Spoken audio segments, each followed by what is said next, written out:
Vous cherchez quelqu'un, il me semble. Elle s'appelle Lorelai. Esclave, horror, story, pain. Lorelai. Et ça sent d'où ce nom, Lorelai? Article 1 du Code civil et sa version intouchable du 15 mars 1803. Les lois sont exécutoires sur tout le territoire français en vertu de la promulgation qui en est faite par le roi. Dans le fion, je vise la tombe de Bonaparte.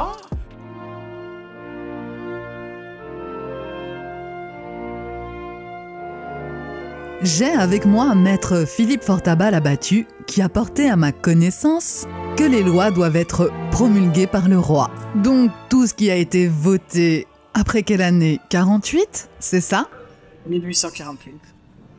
Donc tout ce qu'il y a de voté depuis 1848 n'a aucune valeur? Le code le plus connu au monde, grâce à ça, c'est le Code civil français.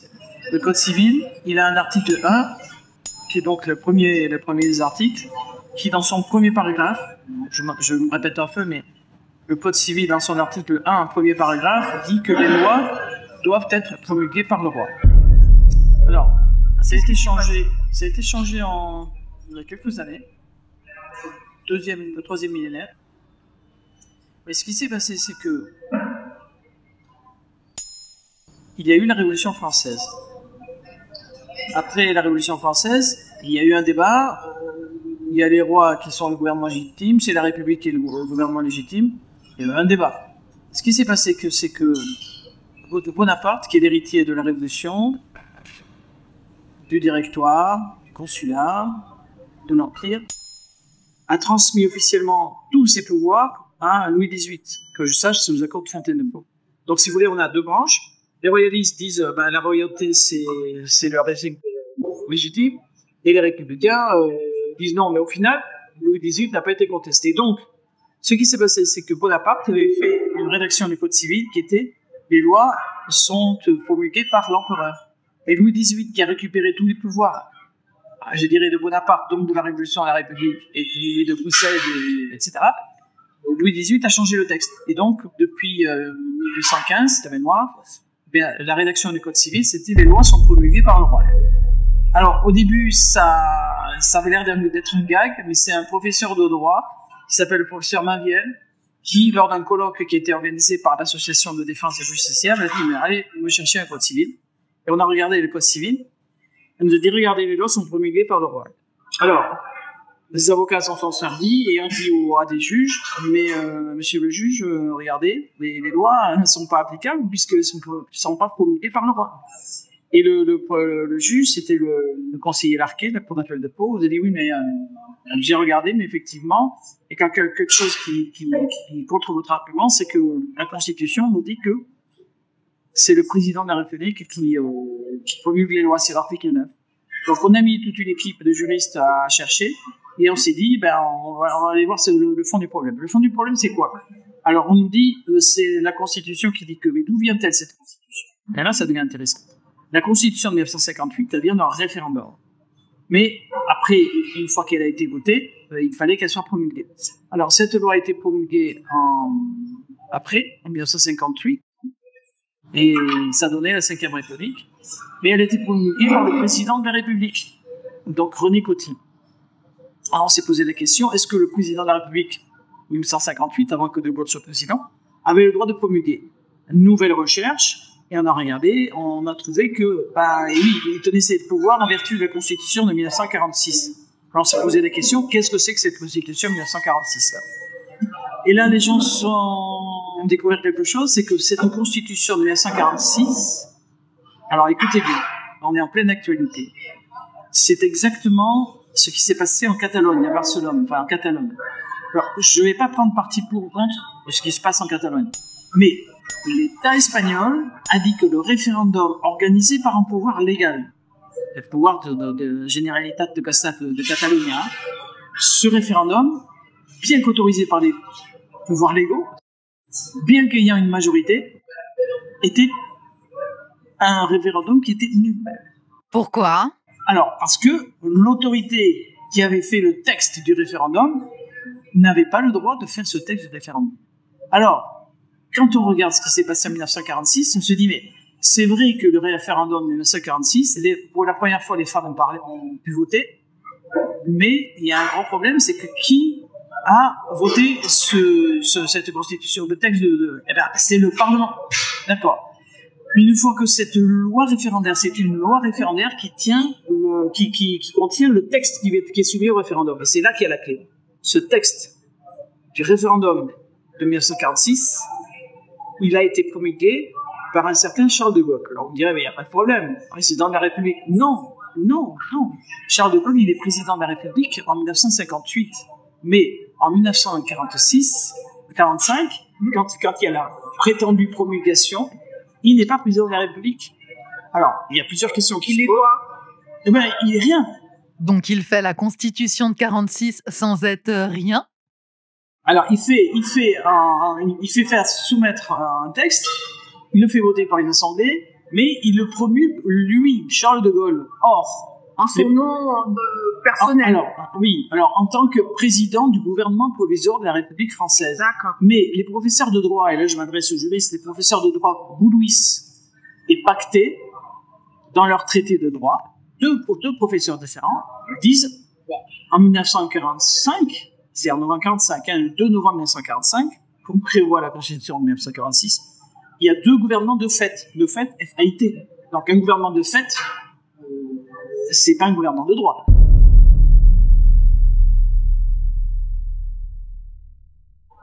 Et donc ils disent il y a deux gouvernements de fait, le gouvernement de Pétain et le gouvernement de Gaulle.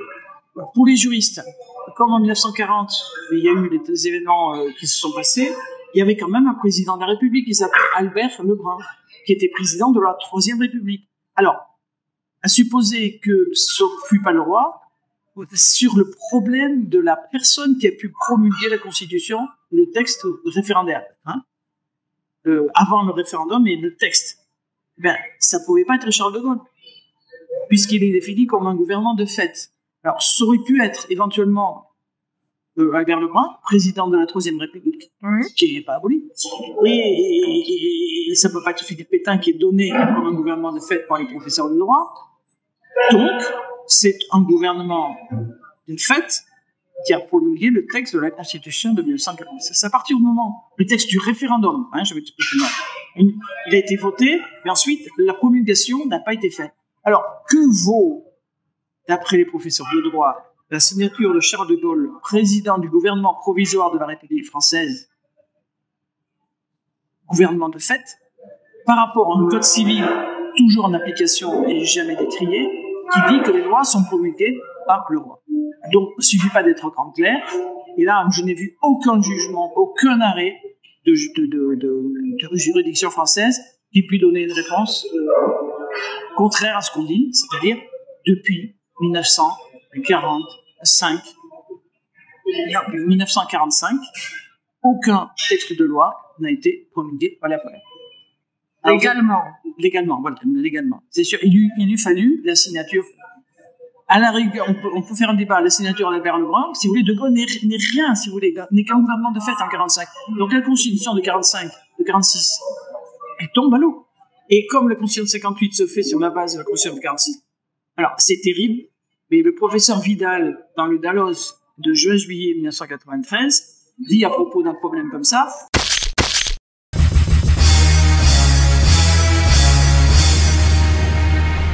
Y'a pas de loi, tu veux que j'écoute qui? Même le code civil est falche. Parce que celui qui sait a autorité sur celui qui ne sait pas. Il n'y a pas de loi, donc tu veux que j'écoute qui? Même le code civil est falche. J'ai eu l'idée de développer une collection de design exclusif à message juridique pour ceux et celles qui ont une colonne vertébrale et qui ne consentent pas. Non-consentement oblige. J'ai réfléchi à des designs qui piquent et qui ne laisseront personne indifférent.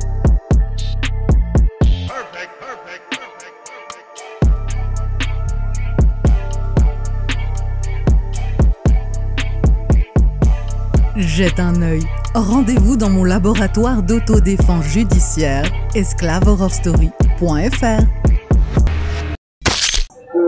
C'est le cataclysme juridique.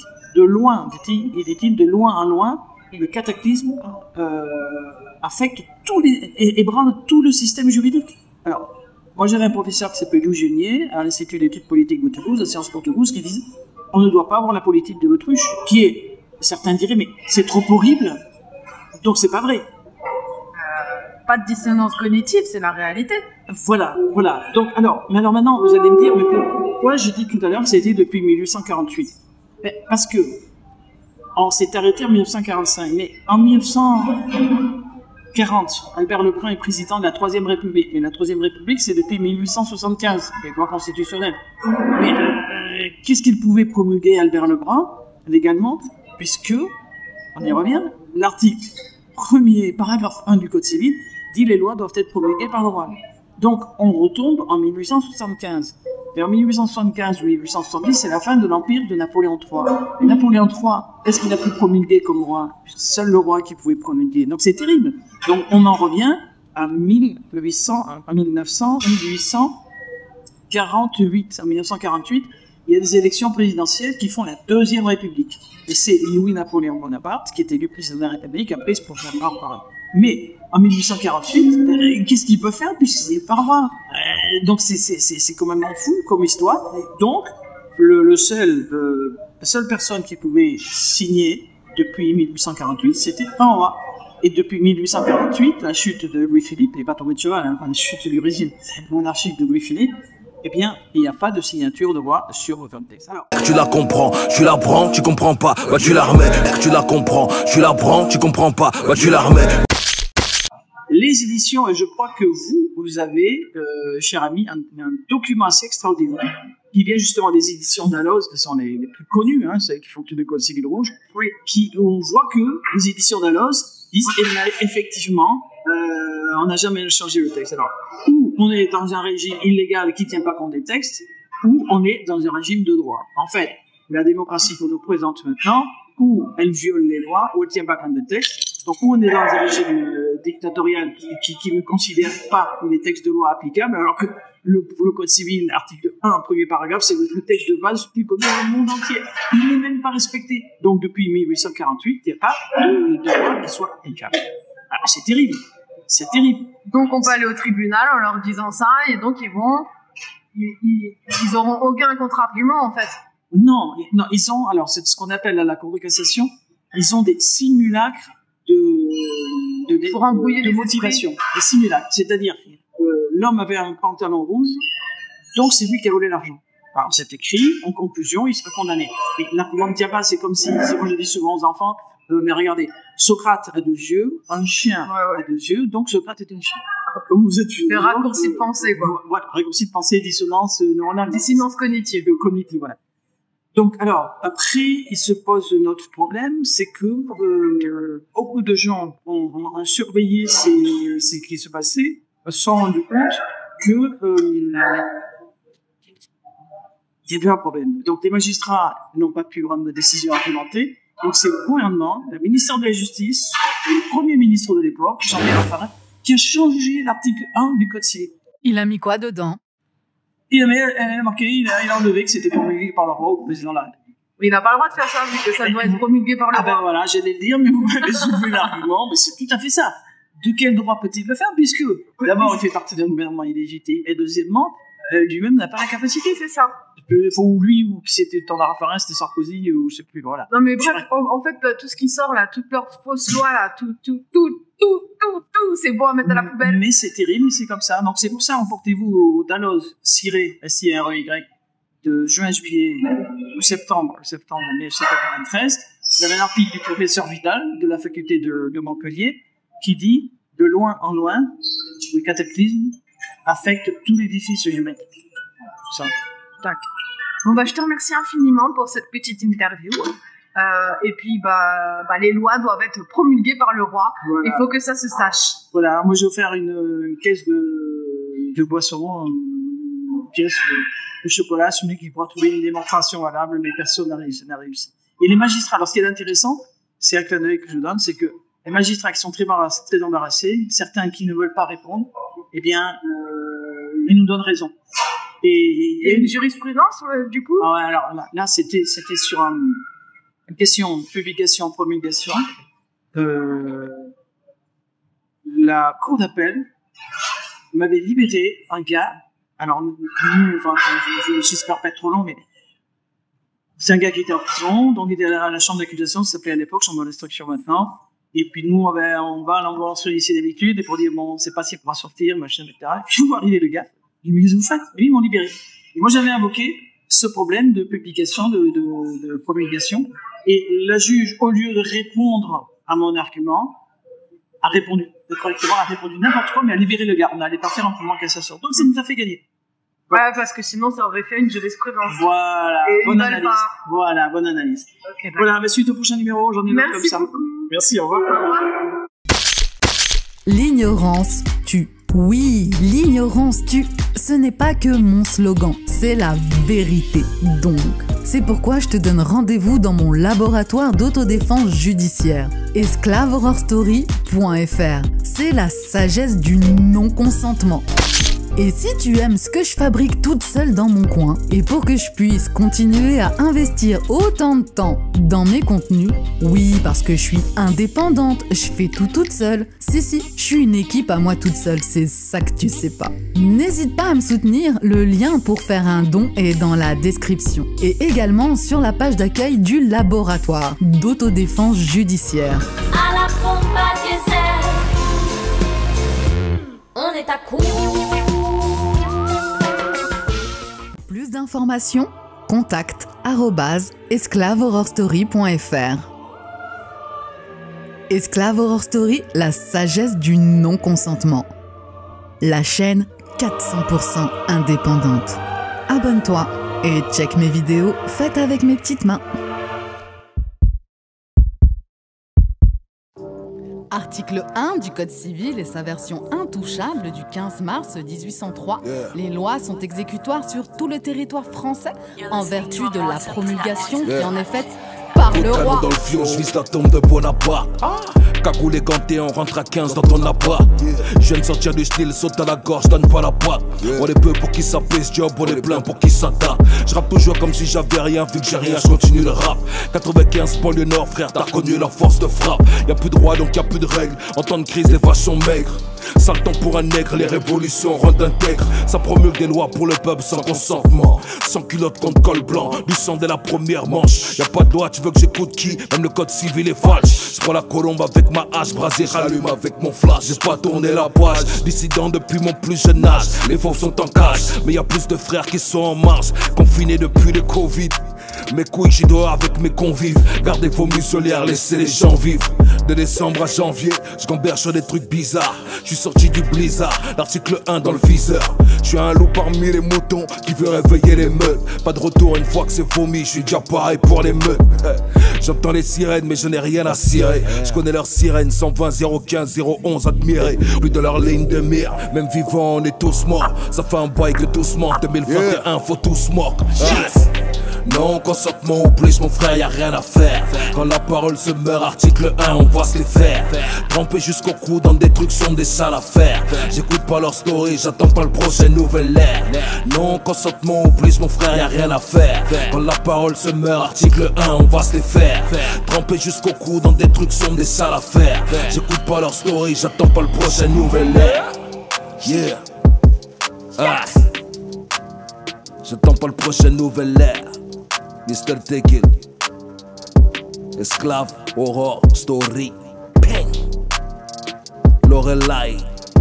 Et oui, je vous l'avais dit, article 1 du Code civil, pas de roi, pas de loi. Non-consentement oblige, c'est la guerre des petits papiers.